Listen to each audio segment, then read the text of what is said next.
يا حبيبي السلام عليك السلام عليك الله وبركاته.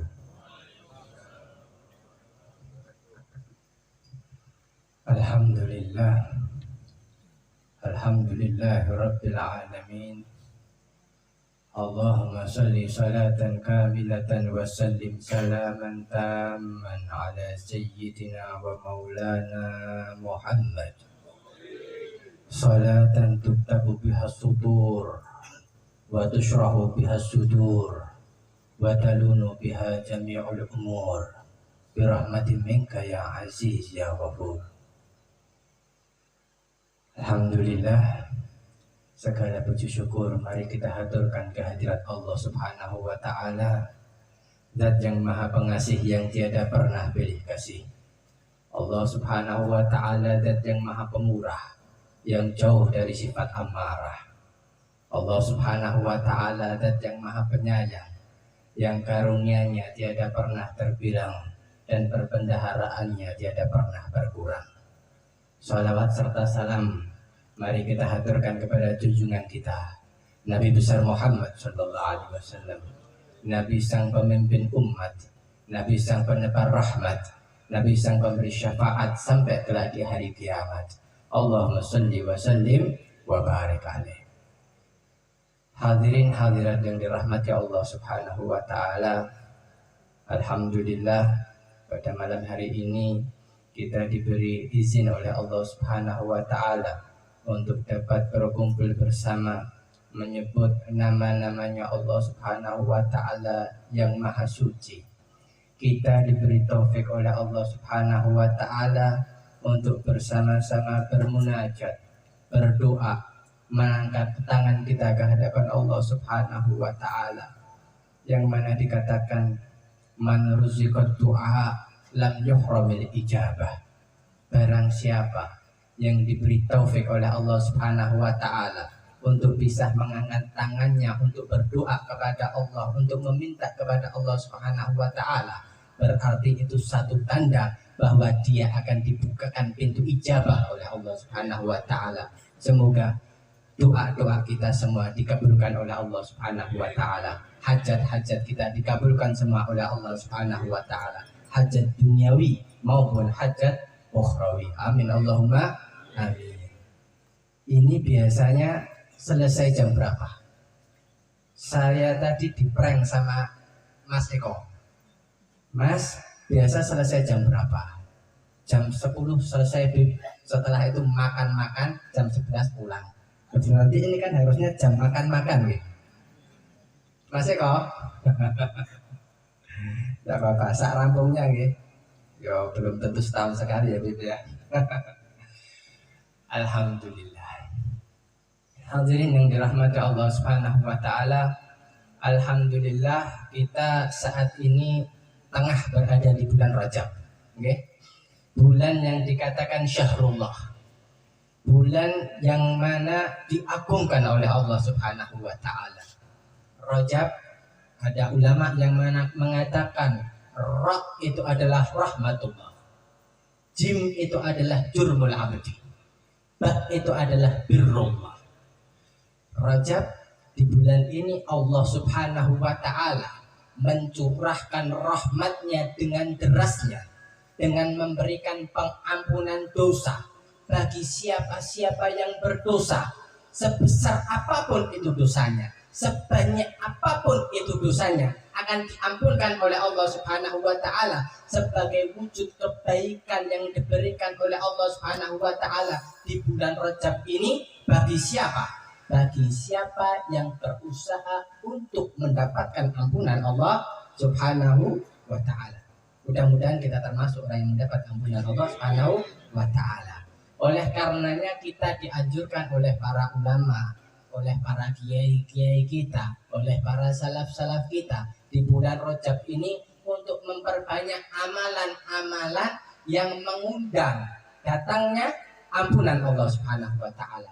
Di antaranya apa? Yang pertama istighfar. Kita memohon ampun kepada Allah Subhanahu wa taala. Nah, dengan menghadiri majelis maulid semacam ini, kita juga beristighfar kepada Allah. Ya. Tadi kita ketika qiyam berdoa, Rabbi ghafirli dzunubi ya Allah bi barakatil hadi Muhammad ya Allah, istighfar. Yang kedua, yang mengundang ampunan Allah adalah bersalawat ke atas Nabi Muhammad. Pernah Rasul Shallallahu Alaihi Wasallam ditanya oleh para sahabat, ya Rasulullah, di dalam kitab Al-Qirtas dikatakan, ya Rasulullah, ara'aita qaulallahi azza wa jalla, innallaha wa malaikatahu yusalluna 'alan nabi. Wahai Rasulullah, beritahukanlah kepada kami apa maksud firman Allah yang berbunyi innallaha wa malaikatahu yusalluna 'alan nabi. Apa kata Nabi? Hadza minal ilmil maknun laula annakum sa'altumuni ma akhbartu. Ini adalah daripada satu ilmu yang rahasia, kata Nabi. Seandainya kalian tidak bertanya kepadaku tentang ini, maka ini ilmu akan tertutup sampai kelak di hari kiamat. Kemudian Nabi mengatakan bahwasannya innallaha wakkala bi malakan, sesungguhnya Allah Subhanahu wa taala mewakilkan untukku 2 malaikat yang mana tidak disebut namaku di sisi seorang hamba muslim. Kemudian hamba tersebut bersolawat ke atasku, maka malaikat tadi berkata, ghafarallahu laka, semoga Allah memberikan ampunan kepadamu. Kepada siapa? Orang yang ketika nama Nabi Muhammad disebut, orang tersebut bersolawat ke atas Nabi Muhammad Sallallahu Alaihi Wasallam. Malaikat yang diwakilkan untuk Rasul tadi berucap, ghafarallahu laka, semoga Allah memberikan ampunan kepadamu. Dan kemudian Allah Subhanahu wa ta'ala dan para malaikat yang ada di langit menimpali dengan ucapan amin. Kalau Allah sudah yang mengatakan, pasti Allah akan memberikan ampunan. Selanjutnya, apabila nama Nabi Muhammad Sallallahu Alaihi Wasallam disebutkan di sisi seorang muslim, akan tetapi hamba tersebut tidak mau bersalawat ke atas Nabi Muhammad, maka malaikat tadi juga berucap la ghafarallahu laka, tidak ada ampunan bagi Allah Subhanahu wa ta'ala dan para malaikatnya menimpali dengan ucapan amin. Kalau sudah tidak mendapat ampunan dari Allah, kita mau mencari ampunan dari siapa? Innahu la yaghfiru dzunuba illa Allah Subhanahu wa ta'ala. Itu. Mudah-mudahan kita termasuk yang mendapat ampunan Allah Subhanahu wa ta'ala. Hadirin yang dirahmati Allah Subhanahu wa ta'ala, di bulan Rajab ini ya, kita umat muslim setiap tahunnya memperingati satu peristiwa yang agung, satu peristiwa yang dahsyat di bulan Rajab, yaitu apa? Peristiwa Isra Mi'raj. Isra Mi'raj ini adalah peristiwa yang begitu agung, menunjukkan keagungan Nabi Muhammad Sallallahu Alaihi Wasallam, menunjukkan istimewanya Nabi Muhammad Sallallahu Alaihi Wasallam, menunjukkan mukjizat Nabi Muhammad Sallallahu Alaihi Wasallam. Nabi Muhammad itu di dalam kitab Dalailul Khairat karya Imam Jazuli, Nabi Muhammad itu memiliki 201 nama. 201 nama. Di antaranya beliau memiliki sebutan Sahibul Mu'jizat, sang pemilik kemukjizatan. Kenapa? Karena mukjizat yang dimiliki Nabi Muhammad Shallallahu Alaihi Wasallam itu begitu banyak, sampai Dr. Mustafa Murad, beliau membuat satu buku yang mengumpulkan semua mukjizat Nabi dengan judul Alfu Mu'jizah min Mu'jizatin Nabi, min Mu'jizatir Rasul. 1000 mukjizat dikumpulkan oleh Dr. Mustafa Murad di dalam buku. Al-Imam Zarqani mengatakan Nabi Muhammad itu bi'annahu aktsarul anbiya'i mu'jizatan. Nabi yang paling banyak mukjizatnya. Bahkan sampai 3000 mukjizat yang dimiliki Nabi Muhammad sallallahu alaihi wasallam. Dan di antara mukjizat-mukjizat yang terbesar Nabi Muhammad sallallahu alaihi wasallam adalah Isra Mi'raj. Dikatakan di dalam Simtud Durar, wa minasyarafil ladzi ikhtassallahu bihi asyrafar rasul mi'rajuhu ila hadratillahil barril wasul. Wa minasyarafil ladzi ikhtassallahu, kemuliaan yang dikhususkan oleh Allah Subhanahu wa taala untuk Nabi Muhammad sallallahu alaihi wasallam tidak pernah diberikan kepada yang lain. Tidak pernah ada satu makhluk pun yang diberikan keistimewaan berupa Isra Mi'raj, tidak ada. Baik dari kalangan jin, manusia maupun malaikat. Bahkan para nabi dan para rasul tidak ada yang mendapat keistimewaan seperti keistimewaan Nabi Muhammad, yaitu berupa Isra Mi'raj, bertemu dengan Allah Subhanahu wa taala sang pemilik jagat raya ini. Tidak ada. Khusus untuk Nabi Muhammad sallallahu alaihi wasallam. Isra Mi'raj. Nah, kemudian kita cerita tentang Isra Mi'raj ya. Isra Mi'raj. Ada beberapa pendapat mengenai latar belakang Isra Mi'raj itu apa. Yang jelas itu adalah kudrah iradahnya Allah Subhanahu wa taala. Itu sudah biqada wa qadar minallah. Tapi dari syariatnya, ulama mengatakan Nabi di Isra Mi'rajkan itu tujuannya untuk menghibur hati Nabi Muhammad SAW.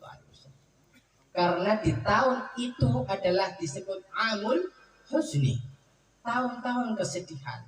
Nabi Muhammad SAW di tahun itu ditinggal oleh pamannya, yaitu Sayyid Abu Thalib, yang beliau itu begitu luar biasa menjadi pembela Nabi Muhammad SAW. Beliau juga ditinggal oleh istri tercinta beliau, yaitu Sayyidah Khadijatul Kubra, yang mana Sayyidah Khadijah itu orang yang senantiasa mendampingi beliau dan memberikan ketenangan kepada beliau. Kemudian di tahun itu pula beliau mendapat perlakuan yang tidak baik dari umatnya ketika beliau berdakwah ke Taif. Maksud hati mengajak mereka, menyelamatkan mereka dari api neraka menuju surganya Allah Subhanahu wa taala, tapi tidak mendapat sambutan seperti yang diharapkan oleh Rasul sallallahu alaihi wasallam. Justru Nabi Muhammad sallallahu alaihi wasallam dicaci maki, dicemooh. Nabi Muhammad sallallahu alaihi wasallam dilempari dengan batu. Sampai di dalam Al-Arban Janji disebutkan wa ramauhu bil hijarati hatta khadibat bidima'in ala. Sampai darah itu mengucur dari Nabi Muhammad sallallahu alaihi wasallam membasahi sandal beliau. Itu tahun-tahun yang Nabi begitu sedih. Nabi begitu terpuruk di tahun itu, sehingga diisrakan oleh Allah Subhanahu wa taala. Di dalam kitab Nurul Dhulam dikatakan bahwasanya Rasul sallallahu alaihi wasallam itu diisrakan. Itu sebabnya karena adanya perdebatan antara langit dan bumi. Innal arda iftakharat 'alas sama. Karena bumi itu membanggakan dirinya kepada langit. Saiki ya lagune ojo dibanding-bandingi. Zaman biyen bumi senenge banding-banding kaya awake. Langit, aku karo kowe iki jek mulya aku. mulia aku. Karena di dalam diriku, kata bumi itu, aku diberi oleh Allah Subhanahu wa Ta'ala negeri-negeri yang indah.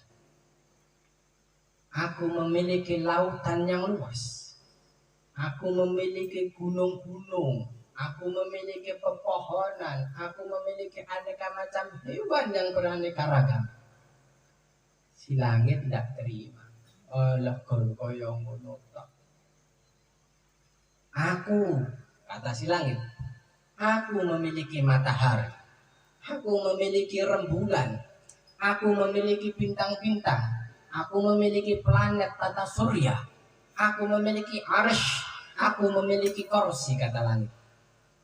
Kemudian bumi tidak terima lagi.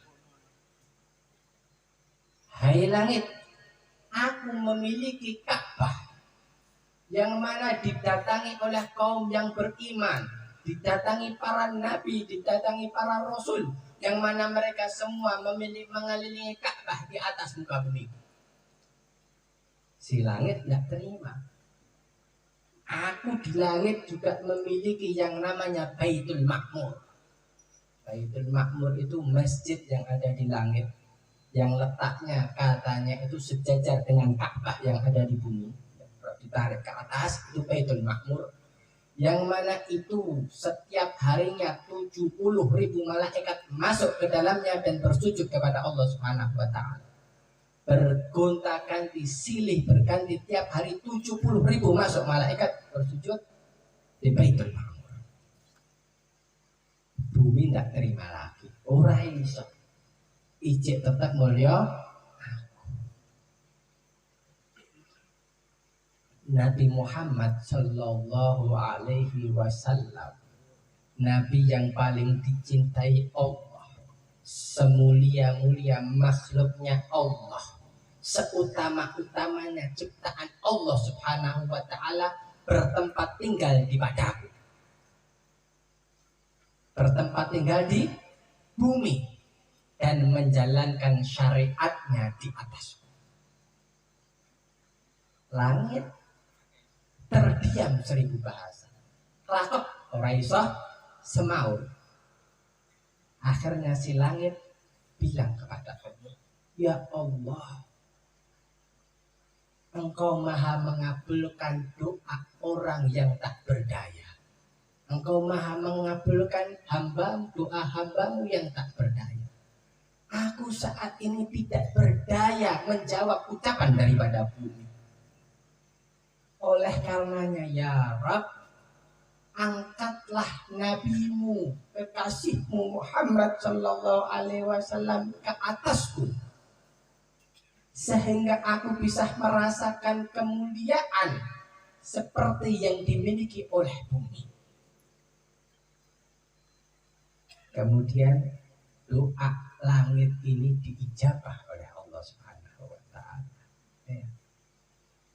Kemudian Allah memerintahkan kepada Jibril, fa'auha ila Jibril idhab ilal jannah wa khudil buraq wadhab ila Muhammad. Wahai Jibril, pergi engkau ke surga, ambillah buraq dan temuilah kekasihku Nabi Muhammad, ajaklah dia untuk Isra dan Mi'raj. Betul. Okay. Kalau di dalam kitab Al-Mi'raj karya Imam Qushairi, para ulama ahli tasawuf itu mengatakan bahwasanya Isra Mi'rajnya Nabi Muhammad itu karena Allah ingin menerangi langit dengan cahayanya Nabi Muhammad seperti Allah menerangi bumi dengan cahayanya Nabi Muhammad. Dalam Simtud Durar dikatakan wa tasyarrufus samawati wa man fawqahunna bi isyraqi nuri dzalika sirat wa tasyarrufus samawati, dan langit menjadi termuliakan karena apa? Kedatangan Nabi Muhammad sallallahu alaihi wasallam. Sampai mana tadi? Sampai mana? Sampai Jibril, ya. Jibril ke surga ambil buraq. Kemudian betul, Jibril itu ke surga. Di surga itu dilihat ada 40.000 ekor burak. Burak itu binatang tunggangan Nabi. Para Nabi tunggangannya apa? Burak. Ada diriwayatkan Nabi Ibrahim itu ketika menjenguk Nabi Ismail dan ibunya menggunakan kendaraan yaitu burak. Burak itu binatang yang tingginya itu di atas himar. Himar itu keledai. Di bawah bagal. Bagal itu persilangan antara kuda dan keledai. Tingginya seperti itu. Pipinya seperti pipi manusia. Tubuhnya seperti tubuh kuda, kakinya seperti kaki unta, ekor dan kukunya seperti sapi betina. Pelipisnya katanya itu dari yakut berwarna merah, telinganya itu dari zamrud berwarna hijau yang bersinar. Memiliki 2 sayap yang mana bulu-bulunya itu kelap-kerip seperti mutiara. Namanya buruk itu dari kata barok. Barok itu apa? Kilat. Karena kecepatannya luar biasa, secepat kilat, lebih dari kilat mungkin ya. Jibril masuk ke surga. Dilihat ada 40.000 ekor buruk. Bingung Jibril. Ini mana yang mau akan aku ajak untuk ditunggangi kekasih Allah Subhanahu wa taala. Ketika dalam kebingungan, pandangan Jibril menatap 1 ekor burak, yang mana burak ini kok menyendiri. Mereka semua burak-burak itu sedang memakan rumput yang ada di surga. Ini 1 burak kok tidak makan sendiri. Ketika didekati, ternyata dia dalam keadaan sedih menangis. Ditanya, wahai burak, kenapa engkau tidak ikut dengan kawan-kawanmu? Mereka asik makan, asik bermain. Apa kata burak? Wahai Jibril, ketahuilah, 40.000 tahun yang lalu, semenjak aku mendengar nama Muhammad, sejak saat itu hatiku begitu mencintai nama tersebut. Sejak saat itu bergelora rasa rinduku untuk bisa bertemu dengannya. Sampai-sampai hilang nafsuku untuk makan dan minum. Keinginanku hanya untuk satu, untuk bisa bertemu dengan sosok yang paling dimuliakan oleh Allah Subhanahu wa taala itu. Kata Jibril, inilah buruk yang pantas untuk ditunggangi Nabi Muhammad sallallahu alaihi wasallam. Kata Jibril, marhaba, engkau akan bertemu dengan yang kau cinta. Al mar'u ma'aman. Terus kemudian betul diajak burak ini menemui Nabi Muhammad sallallahu alaihi wasallam. Singkat cerita, menunggangi burak menuju mana? Masjidil Aqsa. Subhanalladzi asra bi 'abdihi lailan minal masjidil haram ilal masjidil aqsa. Perjalanan yang harusnya ditempuh dalam waktu 30 hari hanya ditempuh dalam waktu 1 malam, tidak sampai. 1 malam tidak sampai.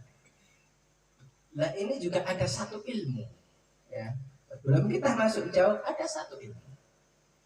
Kenapa Allah kok memberikan kendaraan berupa burak? Allah mampu memperjalankan Nabi Muhammad tanpa burak. Mampu apa tidak? Mampu. Sangat mampu. Tapi kenapa harus menggunakan kendaraan? Karena dikatakan adatnya zaman dahulu, tradisinya zaman dahulu. Seorang raja kalau mengundang tamu yang dimuliakan, dia akan mengirim utusan dengan membawa kendaraan. Dengan membawa kendaraan yang bagus. Jadi tamunya yang diundang tidak diizinkan untuk berjalan kaki atau berjalan dengan kendaraannya sendiri, tapi dijemput dengan menggunakan kendaraan dari sang raja. Ini sebagai wujud pemuliaan seorang tamu. Begitu pula kita. Ya, kita itu kadang kita lihat ada orang itu kalau ada penyanyi campur sari itu rebutan jemput. Ya, wis ngotak wis mobil mewah-mewah tok kabeh jemputan jemput penyanyi dangdut. Jemput penyanyi campur sari. Gelem ngotak kendaraan. Tapi begitu enek Pak Kiai ya wis sepo, wis loro-loronen, ambune minyak angin. Pengajian ngono ku yo enek mobil yo ora gelem ngetokke mobil. Ono kendaraan yo ora gelem jemput kendaraan. Yang ngene kan boten pas, boten patut.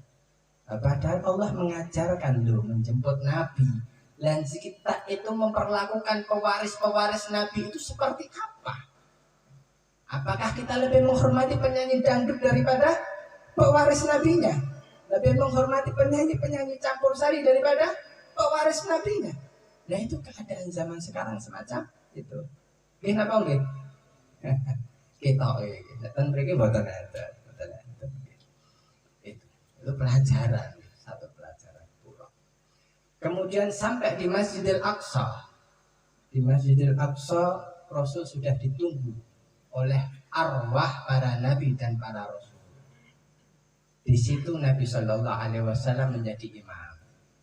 Di sini ada tarhim tidak kalau subuh? Belum ada ya. Ada tarhim dari Syekh Mahmud Khalil yang bunyinya Assalatu wassalamu alaik. Jadi kan mungkin pernah ada dengar gitu. Sebelum subuh biasanya disebutkan di situ. Wa taqaddamta lis-sholati fa shalla wa kullu man fis sama'i, dan semua yang ada di langit itu menjadi makmum bagi Nabi Muhammad sallallahu alaihi wasallam. Itu diimami oleh Rasul sallallahu alaihi wasallam. Singkat cerita, setelah di situ Rasul sallallahu alaihi wasallam naik ke langit yang pertama. Di langit yang pertama Nabi Muhammad bertemu dengan Nabi Allah Adam alaihi salam. Disambut sama Nabi Adam, marhaban bibni saleh wa nabi saleh. Selamat datang wahai putraku yang saleh. Selamat datang wahai nabi yang saleh. Kemudian di langit yang kedua bertemu dengan Nabi Allah Yahya dan Nabi Allah Isa alaihi salam. Di langit yang ketiga bertemu dengan Nabi Allah Yusuf alaihi salam. Di langit yang keempat bertemu dengan Nabi Allah Idris alaihi salam. Di langit yang kelima bertemu dengan Nabi Allah Harun alaihi salam. Di langit yang keenam bertemu dengan Nabi Allah Musa alaihissalam. Mereka semua dari langit kedua sampai langit keenam menyambut Nabi Shallallahu Alaihi Wasallam dengan kalimat marhaban bil akhi saleh wa nabi saleh. Selamat datang wahai saudaraku yang saleh dan seorang nabi yang saleh. Kemudian di langit yang ketujuh bertemu dengan Nabi Allah Ibrahim alaihissalam. Apa kata Nabi? Marhaban bibni saleh wa nabi saleh. Selamat datang wahai putraku yang saleh, wahai nabi yang saleh. Disebut putra oleh Nabi Ibrahim karena apa? Karena Nabi Muhammad itu keturunan dari Nabi Allah Ismail alaihi salam. Nabi Ismail itu putra Nabi Allah Ibrahim alaihi salam. Di sini juga ada ilmu lagi. Ada ilmu lagi.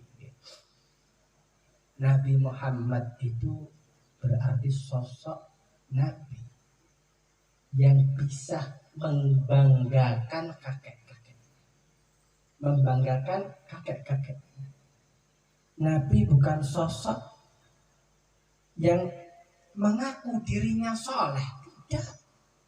Tapi Nabi diakui sebagai orang yang soleh. Diakui oleh orang yang soleh. Saya itu dulu dapat faedah dari guru saya, Kiai Muhammad Bubarid. Beliau itu bilang, wong itu nek ngalim, dilem wong alim, berarti ngalim itu orang. Ya misal ada orang ganteng yang memuji, oh kayak ganteng, wong ganteng muji ganteng, berarti gantengnya orang. Wong alim kok muji orang lain, dia itu saya muji wong alim, nek wong bodoh muji wong alim biasa nggih. Tapi nek wong alim muji wong alim, oh berarti ngalimnya ora umum. Ini Nabi yang saleh luar biasa memuji Nabi Muhammad SAW, berarti salehnya luar biasa. Ini satu pelajaran. Jangan kita itu hanya membangga-banggakan guru kita, membangga-banggakan orang tua kita, membangga-banggakan saudara kita. Tapi jadilah orang yang bisa dibanggakan oleh orang tua kita. Jadilah orang yang bisa dibanggakan oleh guru kita. Satu syair mengatakan, inna laisal fata may yaqulu laisal fata may yaqulu kana abi, innal fata may yaqulu anada. Bukan seorang pemuda yang sejati yang hanya bisa mengatakan itu loh kakekku, itu loh guruku, itu loh bapakku, itu loh. Akan tetapi seorang pemuda sejati adalah pemuda yang berani menepuk dadanya. Inilah saya. Alimun abi summa jaddi. Hakada ilal mukhtari. Wa ana artaji kamisli usuli. Daka aqsal muna minal ghafar. Ayahku, kakekku, datukku, semua orang alim. Tetapi bukan itu yang aku ceritakan. Yang aku ingin hanyalah aku bisa berjalan di jalannya mereka.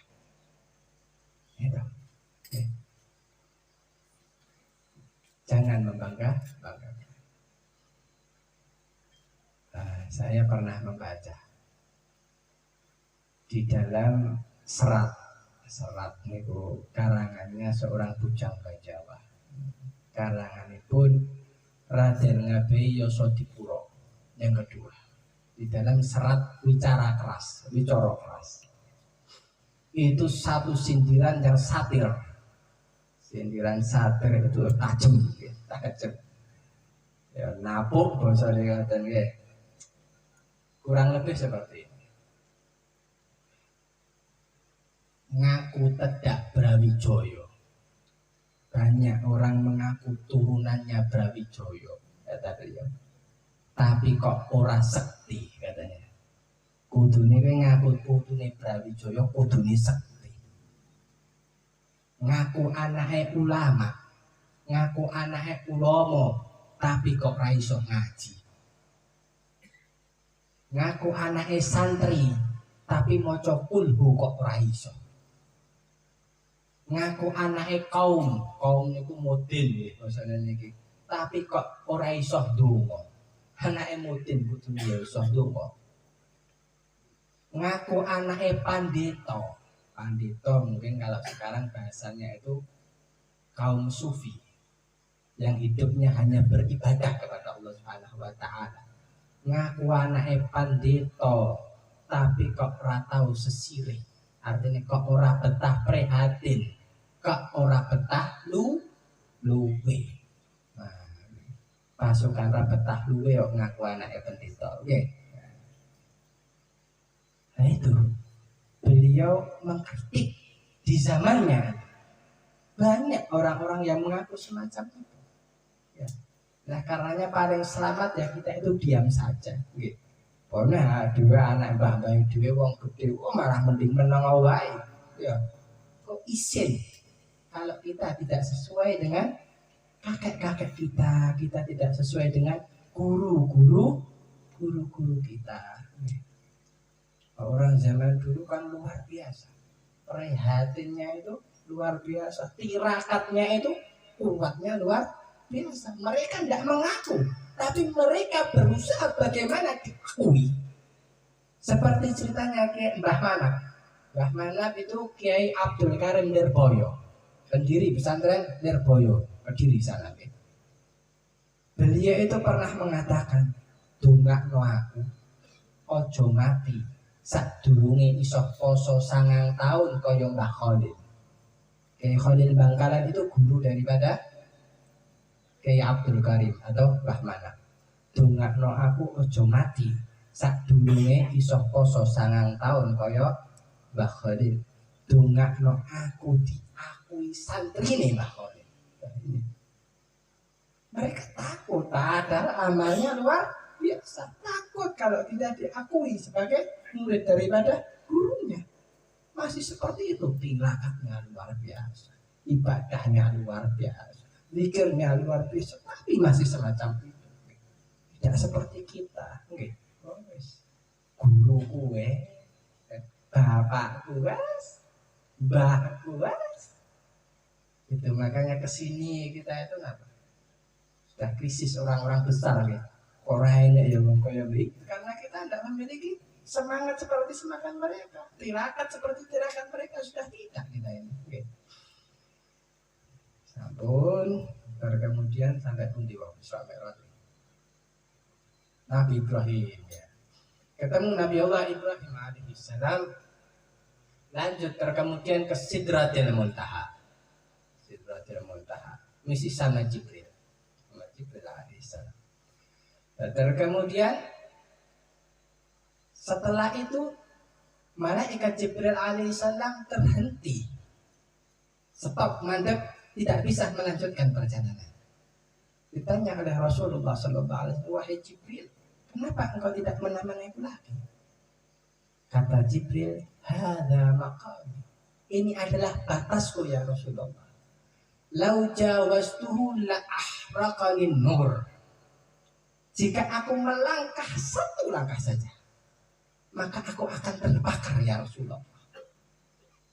Akan tetapi Nabi terus meneruskan perjalanan. Lah, di situ ketika sampai Arsy, Rasulullah Shallallahu Alaihi Wasallam hendak melepas sandal beliau, akan tetapi dilarang. Tidak usah. Kemudian Rasul berkata, ya Allah, saudaraku Musa ketika bertemu denganmu, engkau perintahkan untuk melepas sandalnya. Di dalam Al-Quran ada ya, fakhla'na laika innaka bil wadil muqaddasi tuwa. Lepas sandalmu wahai Musa, engkau berada di lembah, di bukit yang suci. Tapi tidak untuk Nabi Muhammad. Apa kata Allah Subhanahu wa taala? Dia kalim wa kalimi wa anta habib. Dia adalah kalimullah, sedangkan engkau adalah habibullah. Engkau adalah kekasihku wahai Muhammad. Seandainya aku memiliki 100 arsy, kata Allah Subhanahu wa taala, aku lebih mencintai debu yang menempel di kakimu daripada 100 arsy yang ada, kata Allah Subhanahu wa taala. Sehingga sampai ulama itu membuat perbandingan. Anda lihat, malaikat Jibril yang sedemikian mulianya di sisi Allah Subhanahu wa taala tidak bisa mampu memasuki wilayah yang padahal Rasul sallallahu alaihi wasallam dengan sandalnya bisa masuk. Itu satu keistimewaan yang luar biasa. Sehingga berarti apa yang terkait dengan Nabi Muhammad sallallahu alaihi wasallam itu jadi mulia. Sandalnya Nabi itu turut mulia. Sehingga Syekh Ahmad Makari At-Tilmisani itu mengarang sebuah kitab. Tebalnya itu 600 lembar hanya untuk membahas terompah atau sandalnya Nabi Muhammad SAW. Tapi sandal bukan sembarang sandal. Sandal yang pernah diajak Nabi untuk bertemu dengan Allah Subhanahu wa taala. Dan beliau mengatakan pengetahuan tentang sandal Nabi ini, tentang terompah Nabi ini Sallallahu Alaihi Wasallam itu masih sedikit dan tidak tahu masih banyak. Ada lagi seorang ulama namanya Syekh Muhammad Syarif Al-Hasan. Beliau juga mengarang kitab tentang keagungan ni'al sandalnya Nabi Muhammad Sallallahu Alaihi Wasallam. Bahkan setiap beliau menulis tentang ni'alus syarif, beliau itu berucap lisannya alaiha salam.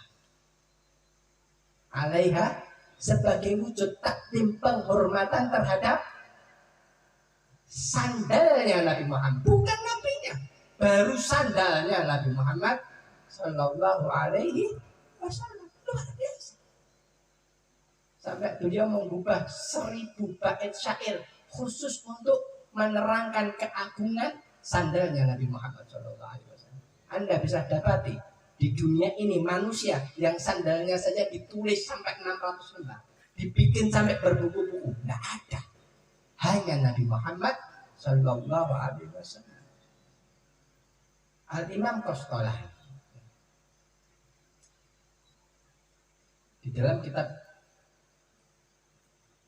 daripada Al-Imam Yusuf An-Nabhani juga banyak disebut tentang keistimewaan sandalnya Nabi Muhammad SAW. Sandalnya saja dikatakan, barang siapa yang memelihara lukisan terompah, bukan sandalnya Nabi, gambar sandalnya Nabi, maka rumah tersebut akan aman dari kejahatan orang jahat, kedengkian orang yang mendengki, dan kezaliman orang yang zalim. Dan dikatakan kelebihan sandal ini, katanya gambar sandal ini, bukan sandal, gambar sandalnya Nabi itu. Tahu gambar sandalnya Nabi? Kayak yang ini, yang dipakai yang di depan saya ini. Ada kuning itu, itu ni'alusan. Gambar ni'alusan. Ni'alnya Nabi Muhammad. Lah, kemudian ada lagi yang mengatakan, ada Syekh Muhammad bin Abdul Majid. Beliau itu memberikan satu gambar terompah kepada muridnya. Dan dilalah istri dari muridnya ini sakit keras, hampir mati katanya. Hampir mati. Ini kisah diceritakan juga Syekh Zakaria Al-Kandalawi. Hampir mati. Kemudian beliau berinisiatif mengambil gambar yang diberikan gurunya, gambar sandal Nabi Muhammad SAW, diletakkan di tubuh istrinya sembari berdoa, Allahumma arini barakatau sahibi hadan na'am. Ya Allah arini, tunjukkanlah kepadaku keberkahan sang pemilik sandal ini. Seketika sakitnya sembuh. Kemudian dikatakan lagi, barang siapa yang istiqamah membawa gambar lukisan Nabi Muhammad SAW itu, dia lipat, dia letakkan di kepalanya, maka Allah akan mempermudah dirinya untuk bisa ziarah kepada Nabi Muhammad SAW. Allah akan menggampangkan dia untuk bisa bermimpi Nabi Muhammad SAW. Allah akan mudahkan dia menggapai hajat-hajatnya. Dan apabila dibawa di medan peperangan, Allah akan berikan kemenangan kepadanya.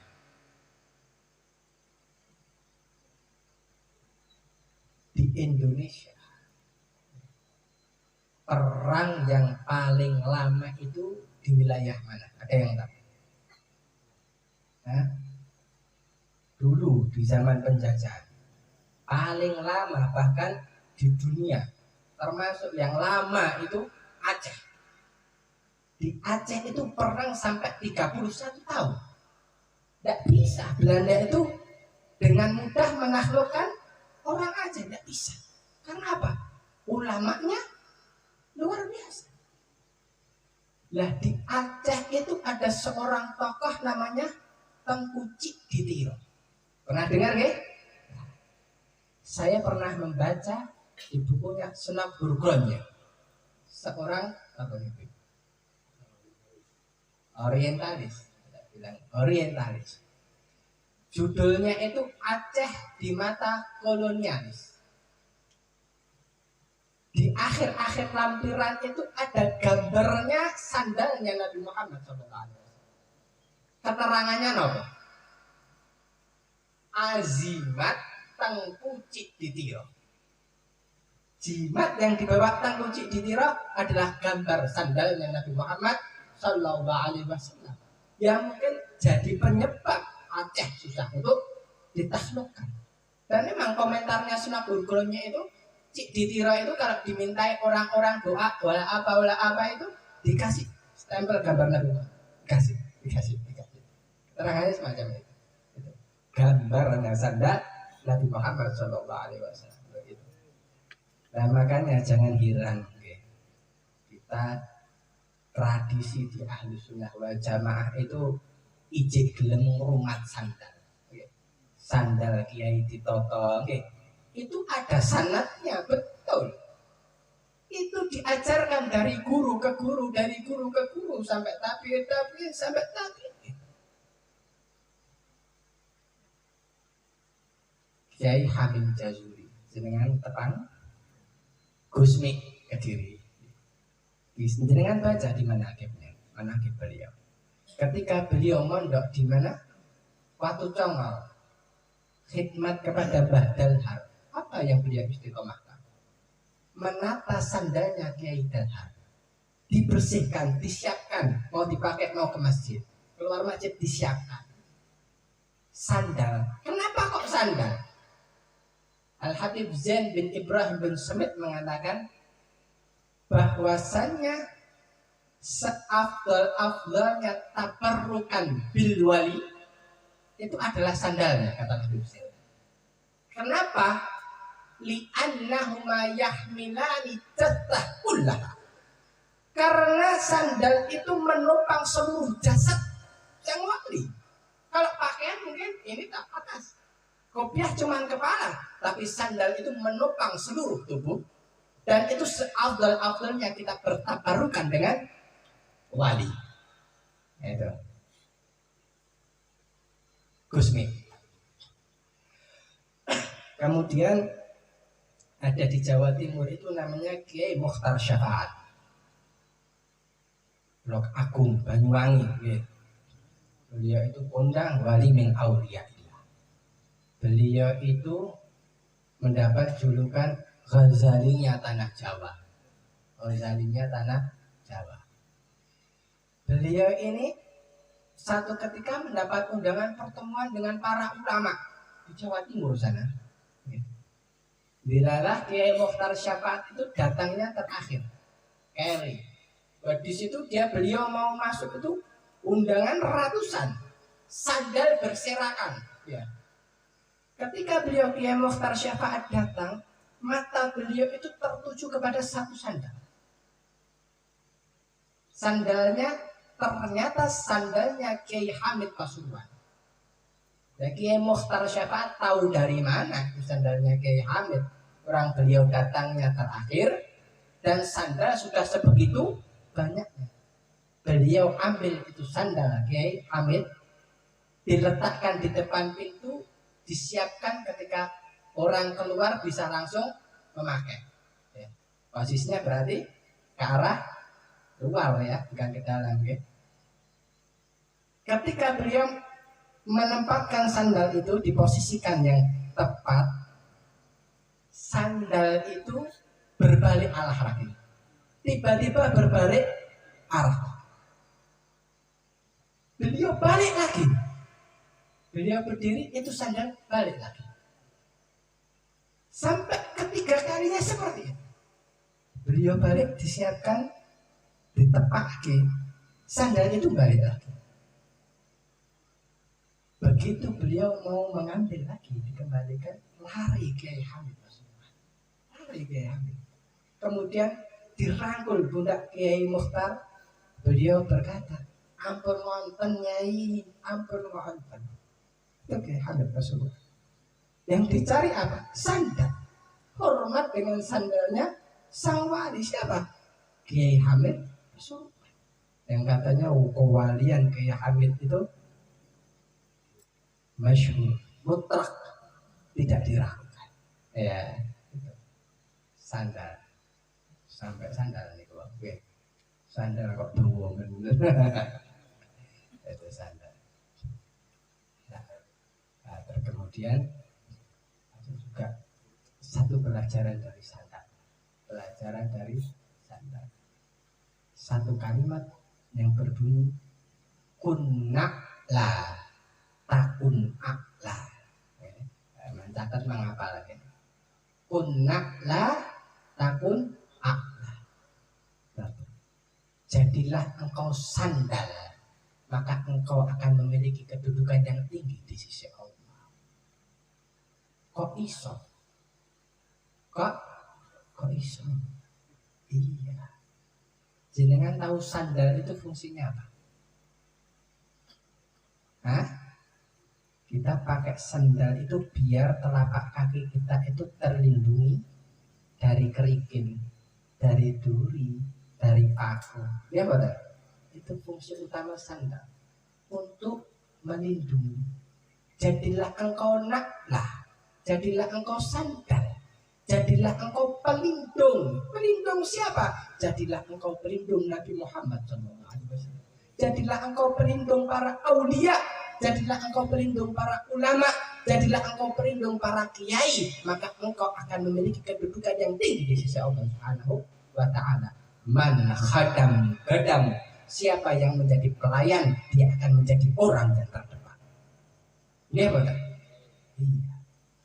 Anda tahu Sayyidina Abu Bakar Siddiq begitu tinggi derajatnya di sisi Allah. Kenapa? Karena beliau menjadi sandal, menjadi pelindungnya Nabi Muhammad SAW. Sayyidina Ali pernah dikatakan, wahai Ali, engkau ini orang yang paling pemberani. Kata Sayyidina Ali, tidak. Yang paling pemberani adalah Sayyidina Abu Bakar Siddiq. Kemudian beliau, aku dulu pernah melihat Rasulullah SAW dalam posisi pernah dikeroyok, dikerumuni oleh orang-orang kafir Quraisy. Rasulullah SAW itu bajunya sudah ditarik-tarik, didorong-dorong, hendak dianiaya Rasul.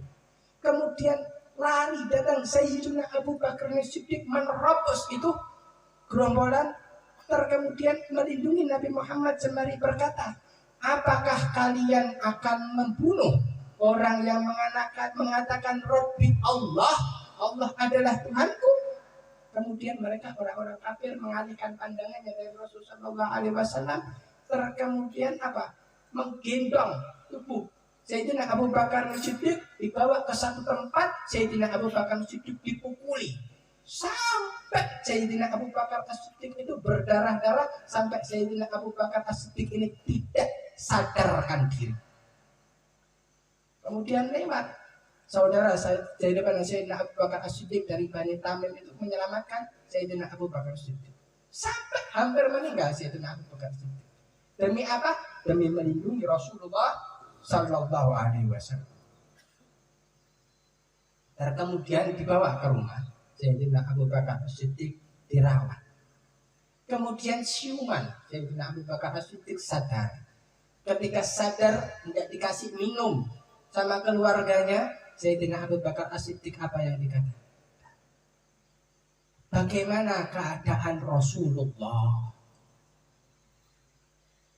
Beliau tidak akan mau makan, tidak akan mau minum sebelum memastikan keadaan Rasulullah dalam keadaan yang baik. Tanya kepada ibunya. Ibunya tidak tahu, aku tidak tahu bagaimana keadaan Nabi Muhammad. Ibunya waktu itu belum memeluk Islam. Kemudian kata Abu Bakar, coba tanya kepada Ummu Jamil. Datang ke rumahnya Ummu Jamil. Beliau tidak mau mengabarkan keadaan Rasul, takut.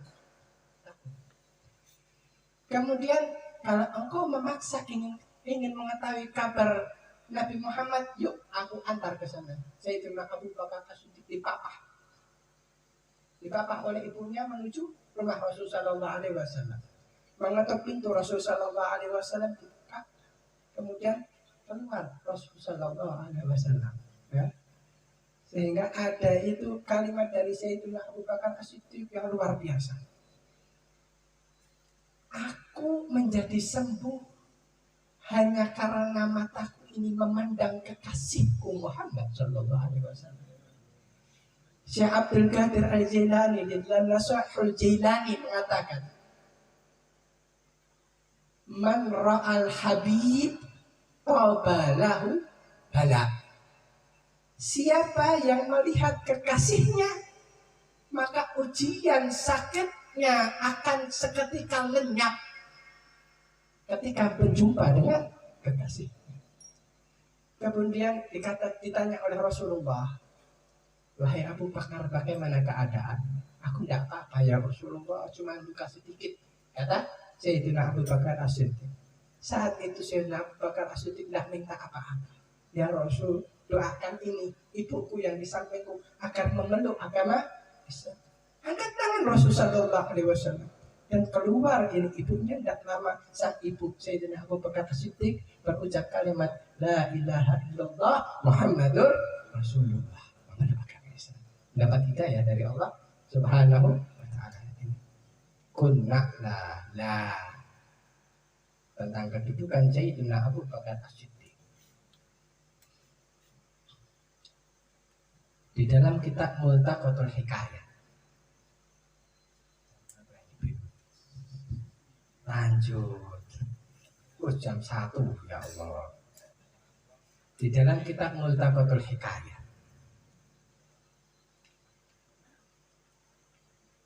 Al-A'mashi menceritakan beliau itu ketika jalan di tengah malam bertemu sosok yang tidak patek jelas. Sosok berapa patek jelas. Ditanya, engkau ini orang atau bukan? Bukan. Aku jin. Seorang jin muslim. Kemudian dapat ngobrol mengisahkan perdebatan antara jin muslim dengan ifrit. Ada perbedaan pendapat tentang bagaimana kedudukan Abu Bakar dan Umar. Udah. Dan kemudian untuk menengahi perdebatan itu mencari penengah. Datang kepada yang namanya iblis. Datang kepada iblis. Baru sampai di depan iblis, iblisnya itu tertawa terbahak-bahak. Tertawa terbahak. Kau ingin tahu kedudukan Abu Bakar dan Umar? Ketahuilah, dahulu ketika di langit dunia, di langit yang pertama, aku beribadah kepada Allah Subhanahu wa ta'ala selama 1000 tahun. Dan aku mendapat julukan abid. Setelah itu aku naik ke langit yang kedua. Aku beribadah kepada Allah Subhanahu wa ta'ala 1000 tahun. Dan aku mendapat julukan zahid. Aku naik ke langit yang ketiga. Aku mendapat julukan raghib. Setelah itu aku naik di langit yang keempat. Aku melihat ada 70.000 malaikat yang mana mereka memintakan ampunan kepada siapa yang mencintai Sayyidina Abu Bakar dan Sayyidina Umar. Kemudian aku naik ke langit yang kelima. Aku melihat ada 70.000 malaikat yang mereka melaknat, mendoakan buruk kepada siapa yang membenci Sayyidina Abu Bakar dan Sayyidina Umar. Sekarang terserah kepada kalian, katanya. Kau mau mencintai atau engkau mau menghina? Begitu tinggi derajatnya Sayyidina Abu Bakar. Karena apa? Karena menjadi pelindung Nabi Muhammad Sallallahu Alaihi Wasallam. Kemudian Isra Mi'raj sampai mana? Sampai sandal tadi, sampai ke atas. Di dalam kitab Aqidatul Awam, wa ba'da Isra'in urujulis sama hatta ra'an nabiyyu rabban kallama. Ya. Setelah Isra Mi'raj bertemu dengan Allah Subhanahu wa ta'ala. Bertemu dengan Allah Subhanahu wa ta'ala. Nah, bertemu dengan Allah Subhanahu wa ta'ala ini, kata Imam Ghazali, memandang Allah Subhanahu wa ta'ala ini, wa nazar ila wajhillahi ta'ala wa hiya ladzatul kubra. Kenikmatan yang paling besar di surga ini adalah memandang wajah Allah Subhanahu wa ta'ala. Jenengan tahu surga itu nikmatnya kayak apa? Tidak bisa dibayangkan. Mala ainun ra'at wala udhunun sami'at wala khatara ala qalbil bashar. Kenikmatan dan surga itu kenikmatan yang Anda belum pernah Anda melihatnya itu. Mala ainun ra'at, dan telinga itu tidak pernah mendengar sifat yang seperti itu indahnya. Anda pernah mendengar penyifatan enaknya seperti apa? Surga jauh lebih dari itu. wala khatara ala qalbil bashar, dan tidak pernah terbayangkan, terbersit di dalam hati manusia kenikmatan seperti kenikmatan surga. Tidak pernah. Jangan ada yang bayangkan enak ini, itu jauh lebih dari itu.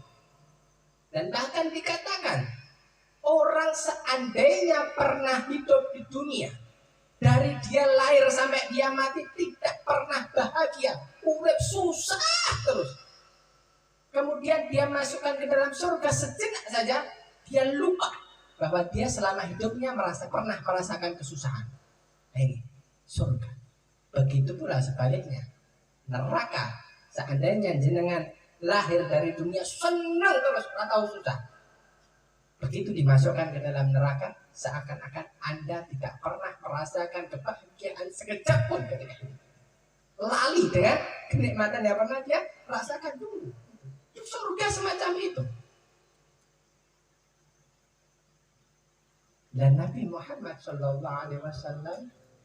hebatnya Rasulullah, ketika berada di posisi nikmatnya seperti itu,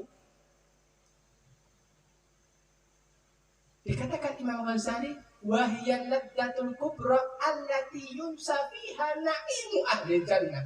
Ketika engkau sudah memandang Allah Subhanahu wa taala, kenikmatan surga yang sudah Anda rasakan tadi dibanding dengan melihat Allah Subhanahu wa taala, semuanya itu lenyap, enggak ada artinya.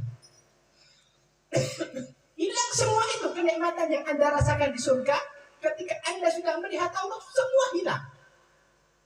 Nah, ini Rasulullah, hebatnya Rasulullah, di dalam posisi bisa memandang Allah Subhanahu wa taala, posisi sedemikian nikmat, posisi sedemikian lezat, Allah Subhanahu wa taala masih tetap mengingat umatnya. Ketika bertemu Allah, Rasulullah SAW memuji Allah Subhanahu wa taala, at-tahiyyatul mubarakatus salawatut thayyibatu lillah. Allah menjawab, assalamu alayka ayyuhan nabiyyu wa rahmatullahi wa barakatuh. Apa Rasul tidak lupa dengan umatnya yang beriman. Assalamu alayna wa ala ibadillahis salihin. Malaikat yang ada menyambung, asyhadu an la ilaha illallah wa asyhadu anna muhammadar rasulullah. Rasul tak lupa. Nabi Idris, satu riwayat dikatakan Nabi Idris itu sudah masuk surga, tidak mau keluar lagi. Ini Nabi berada di titik yang lebih nikmat daripada surga. Yang kenikmatan surga itu tidak ada bandingannya. Sehingga Syekh Abdul Qudus Al-Ghanghai, seorang ulama dari India, mengatakan Nabi Muhammad SAW sudah menembus langit tertinggi, berada di kenikmatan yang maha tinggi, kenikmatan yang sangat dahsyat, memandang Allah Subhanahu wa taala. Apa kata Syekh Abdul Qudus? Seandainya aku berada di posisi Nabi Muhammad SAW, aku tidak akan kembali ke atas muka bumi ini. Nah, iya, kenapa Nabi kembali? Nabi tahu ketika Nabi tua, Nabi masih dicemooh, Nabi masih dihina, Nabi masih dianiaya, Nabi masih diperlakukan dengan tidak baik. Tapi karena Nabi sifatnya, laqad ja'akum rasulun min anfusikum azizun 'alaihi ma 'anittum harisun 'alaikum bil mu'minin.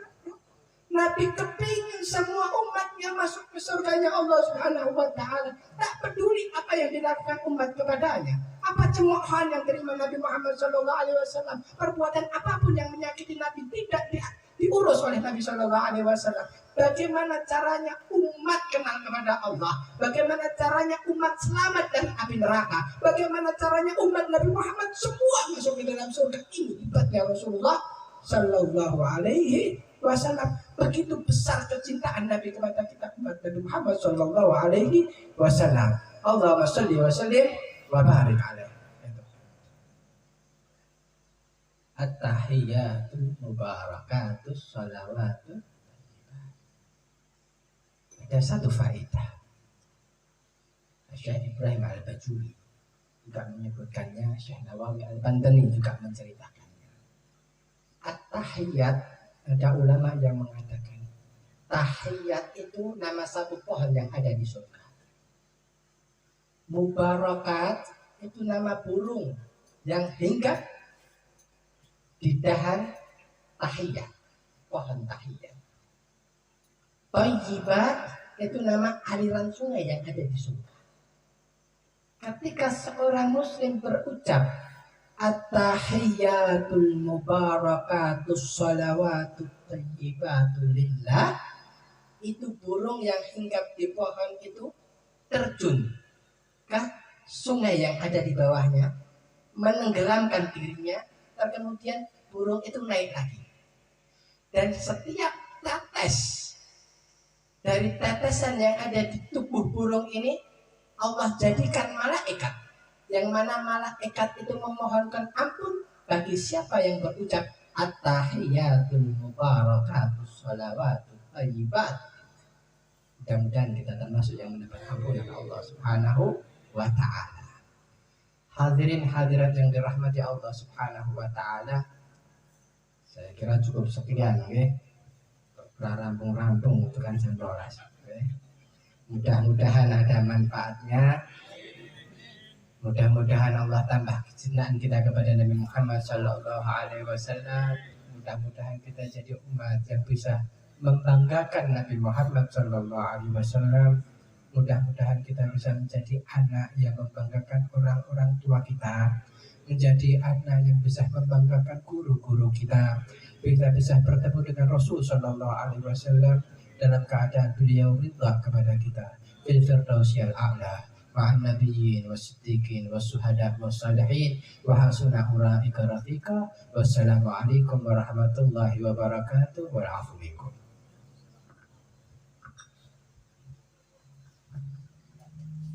Alhamdulillah, Masya Allah. Melihat tadi diceritakan tentang kebesarannya baginda Nabi Muhammad SAW. Apa alasannya rasolawat? Semoga kuiwai. Coba alasannya nopo sing iso ninggal ke solawat. Buat kita sing aku ahlu sunnah wal jamaah, kecintaannya Nabi tadi dikisahkan kepada kita umatnya. Arab alasan opo rasolawat? Semoga diwalik wae. Ayo do solawat kesuwen. Biasanya ono wong sing haliah niku alih, didorong malah mundur, ditarik malah maju. Semoga kuali. Terus iya bicaranya wis mulai ini seko sendal mawon. Nah, sendale guru, sendale para wali, kiai ditoto sing apik. Kalau kadang niku mlentes nek delok sendale kiai tidak ijak. Malah seneng foto-fotoan picture. Sufi ini saiki suka selfie. Riyen sufi niku tenanan. Masya Allah, terima kasih banyak Habib Muhammad. Mudah-mudahan bisa duduk di sini lagi nanti, insya Allah kita sangat merindukannya. Sebelum ditutup masih malam hari ini, beberapa pengumuman. Besok malam Selasa Pon rutinan di Senden Jatinom, Pak Salman almarhum. Terus malam Rebu pagi Masjid Arafah Delon Gaya, Delon Gaya. Terus malam Ahad Pon di Masjid Giripurno. Sementara itu yang diumumkan majlis-majlis nanti bersambung lagi. Mudah-mudahan bisa menghadiri, bisa istiqomah.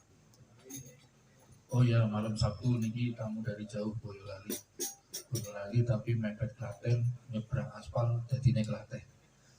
Tulung Malangan Tulung. Malam Sabtu Kliwon ya, malam Sabtu Kliwon. Besok malam Sabtu Kliwon di tempatnya Kiai Haji Zainuddin di Malangan Tulung.